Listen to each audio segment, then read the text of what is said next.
Tani kemi një personazh mjaft interesant, është producente, regjisore filma shqiptar, e njohur për rrëfimin e saj dinamik dhe për leadershipin praktik që na e vuri më njëherë në dukje sapo e takuam këtu në studion e Kinotekës. Është Briciap, Është Briciap. Shiko, unë po intimidohem me kaq shumë tituj sa më dha ti herë se nuk jam regjisore, dua shumë. Domethënë jam përpjekur të jem regjisore, po shumë në fillimet e mia. Po mirë, jeta është e gjatë. Po, shumë e gjatë. Jeta është shumë e gjatë. Me sa duket po ka dalë akoma ascendenti, siç e diskutuam, s'kam arritur të 30-ta, kështu që jemi okay. Dhe jo, nuk është Sydney, po është pikërisht i ngatrova emrin aktores, domethënë nuk impresion. Sydney.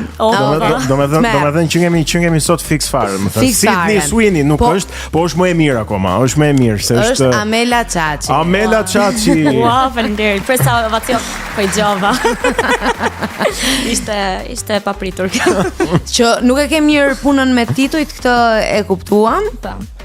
Se kam përshtypjen bën më shumë se sa të përcakton një titull. Mendoj që gjithë në Shqipëri bëjmë më shumë se sa na përcakton titulli për të vetmen arsye se jemi akoma industri shumë e re, domethënë dhe po përpiqemi dita ditës, jemi në evolim dhe nuk është se i kemi gjitha pozicionet e gjitha mundësitë për të pasur ato pozicione.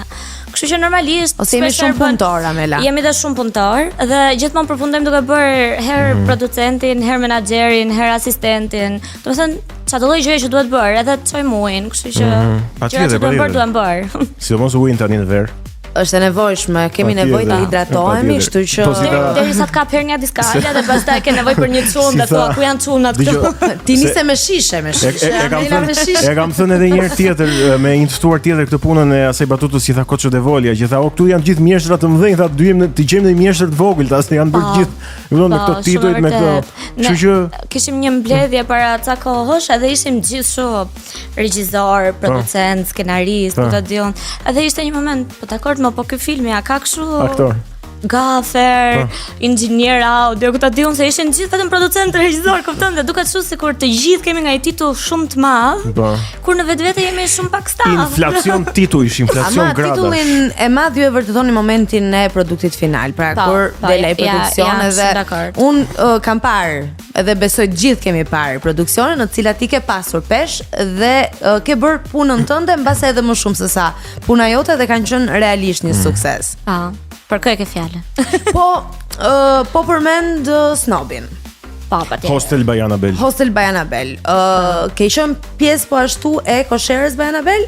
Okej. Një emision fëmijësh. Që ka një botë të mrekullueshme dhe imagjino në kushte të tilla kur gjithë bota ishte kufizuar dhe kishte nevojë të qeshte. Po, shumë nuk është folur shpesh për Kosherën, sepse ka qenë një emision fëmijësh që u bë në periudhë pandemie.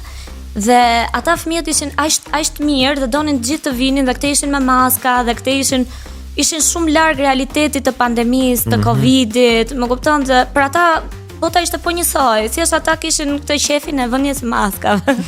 Kështu që ama ti e ke nisur si gazetare. Po, domethënë kam qenë gjithmonë e apasionuar pas gazetarisë, them drejtën, dhe universitetin e kam bërë për gazetari dhe komunikim. Dhe puna ime parë ka qenë te rutina magjistarit te Klani. Okej. Një vit, po. Afërsisht diku tek 10 muaj pak, po gati një vit. Mendoj që ka qenë një shkollë shumë e madhe për mua. Domethënë un kam qenë shkollë në atë periudhë, në vit 2 të universitet kur kam filluar te Rudina dhe e mbaj mend si sot që kam filluar punë të martën dhe të njëjtën kam pas live. Dhe unë isha kështu, nuk dija çfarë ishte live para punës, nuk dija se si bëj një live, nuk e dija se çfarë ishte një skalet televizive mirëfillt. Dhe të gjitha gazetarët që ishin aty ishin shumë të gatshme të ndihmonin me çdo lloj gjëje, dhe ndërkohë ishin të gjithë që më thoshin, po ta bëjnë tani, këtë gjë do ta mësosh vetë, javës tjetër e ke vetëm, nuk ta bën më njëri. Sepse të gjithë ne, domethënë pavarësisht se ishte punë ekipi, secila kishte nga një emision të vetin. Dhe që ato të merreshin me emisionin tim, duhet linin praktikisht të tyren, më kupton? Dhe live-imi parë ka qenë Ronela Hayati dhe nuk di, adrenalina, domethënë një tmerr i vërtet. Por ka qenë shumë nice, domethënë, ka qenë shumë bukur që të mësoja deadline-et, gjëra të qaje, të gjitha. Kur di edhe ka qenë shumë nice, ka qenë një punë shumë e mirë që ty të ka shpërbyer për të ecur më tej në hapa të tjerë në karrierë, po ti e ndryshove drejtimin pak. Jo, ndryshova shumë. po duke qëndruar sërish brenda fushës së njerëzve me shpirt artisti. Po, e drejt. Po, sido që tjetë gazetaria është pak më e kornizuar. Domethënë ka ato të veta, ti duhet të citosh faktin, duhet dish burimin, gjëra, domethënë dhe unë ju largova kësaj.